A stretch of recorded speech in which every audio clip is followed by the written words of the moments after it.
जय श्री राम। दोगलों और मलेच्छों ने मुफ्त की बिजली पाने के लिए अपने जातिवाद के षड्यंत्र में फंस करके अपने निजी स्वार्थ के लिए जिस राजा को धोखा दिया, जिस धर्मराज राजा को, राष्ट्र प्रेमी राजा को छला, उस राजा ने 500 सालों से इंतजार कर रहे हिंदुओं को राम मंदिर बनवा करके दिया। वो राम मंदिर अपने लिए नहीं बनवाया, आपके लिए, हमारे लिए बनवाया, ताकि हमारे और आपके अंदर का गौरव, सोया हुआ गौरव जाग सके। और आपके इतना छल करने के बावजूद, उसको धोखा देने के बावजूद, कल उसने 800 सालों के बाद, 800 सालों से इंतजार कर रहे हिंदुओं को कल उसने नालंदा विश्वविद्यालय खुलवा करके दिया, ताकि उसमें आपके हमारे बच्चे पढ़ सकें, आपके हमारे बच्चे ज्ञान अर्जित कर सकें। इसके लिए खुलवा के दिया। तुमने जिस खटाखट वाली सरकार के लिए जिस राजा को छला, उस खटाखट वाली सरकार ने 70 साल राम मंदिर ना बन सके, इसके लिए 25-25 वकील सुप्रीम कोर्ट में खड़े किए। उस खटाखट वाली सरकार ने 70 सालों में एक बार भी कभी नालंदा विश्वविद्यालय का जिक्र नहीं किया। और उस खटाखट वाली सरकार के लिए तुमने उस राजा को छला।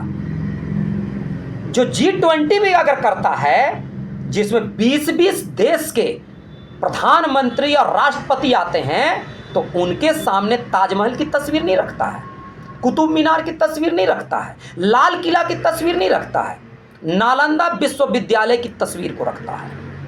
उसके मैसेज देने का तरीका देखो।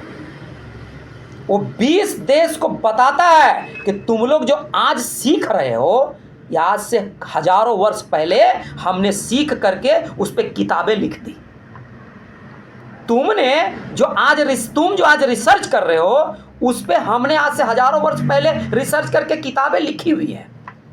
वो ये मैसेज देता है लोगों को। वो अपने लिए नहीं मैसेज दे रहा है, वो अपने लिए राम मंदिर नहीं बना रहा है, नालंदा विश्वविद्यालय अपने लिए नहीं खुलवाया, वो खुलवाया आपके और हमारे लिए, ताकि आपके हमारे पीढ़ियां उसमें पढ़ सकें, नॉलेज पा सकें, विश्व गुरु बन सके। अरे उसका तो कोई भी नहीं है भाई, उसका तो ना बेटा है ना बेटी है, कोई भी नहीं है। उसके मरने के बाद उसके अपने कोई नहीं है रोने वाले, सिर्फ जो है सो हम ही और आप हैं। ऐसे राजा को तुमने छला है। 24 का 24 घंटा वो राजा सिर्फ राष्ट्र की विकास की बातें सोच रहा, सनातन धर्म की रक्षा की बातें सोच रहा, तुम्हारे लिए और हमारे लिए लड़ रहा है। 24 का 24 घंटा उसके जीवन का एक एक पल और शरीर के खून का एक एक बूंद उसने राष्ट्र को समर्पित किया है, सनातन और सनातन प्रेमियों को समर्पित किया है, हिंदू और हिंदुत्व को समर्पित किया है। देखो, एक बार राजनीति का चश्मा और लोभ और लालच का चश्मा हटा करके देखो उसकी कार्य करने की पद्धति को, और समझने की कोशिश करो।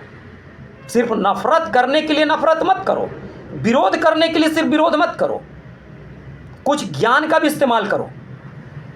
और तुमने क्या किया? चंद रुपयों के लालच में तुमने मलेच्छों के साथ जाकर के तुम खड़े हो गए।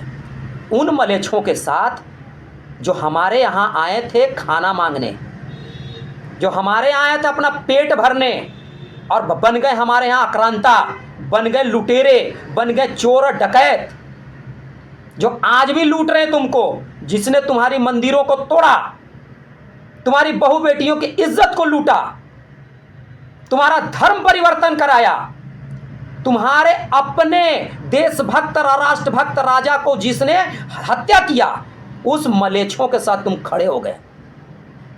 घर में जब कॉकरोच घुसता है ना, तो उसके साथ दोस्ती नहीं की जाती है, उसे चप्पल से मारा जाता है।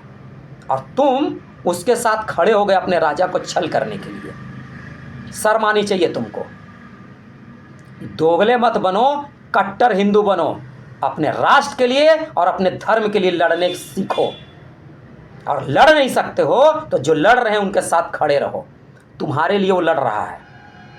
तुम्हारे पीढ़ियों को सताया ना जाए, तुम्हारे बहू बेटियों के साथ इज्जत ना लूटा जाए, इसलिए वो लड़ रहा है।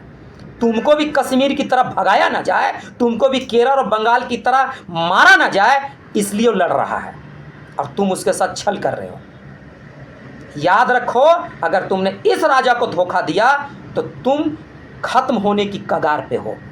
तुम्हारे आने वाली पीढ़ियां तुमको कभी माफ नहीं करेंगी। बहुत मुश्किल और बहुत त्याग और बलिदान के बाद ऐसा राजा मां भारती ने तुमको दिया है। इनका स्वागत करो और इनके साथ खड़े रहो, इनके एक एक निर्णय पे साथ में खड़े रहो। जय श्री राम।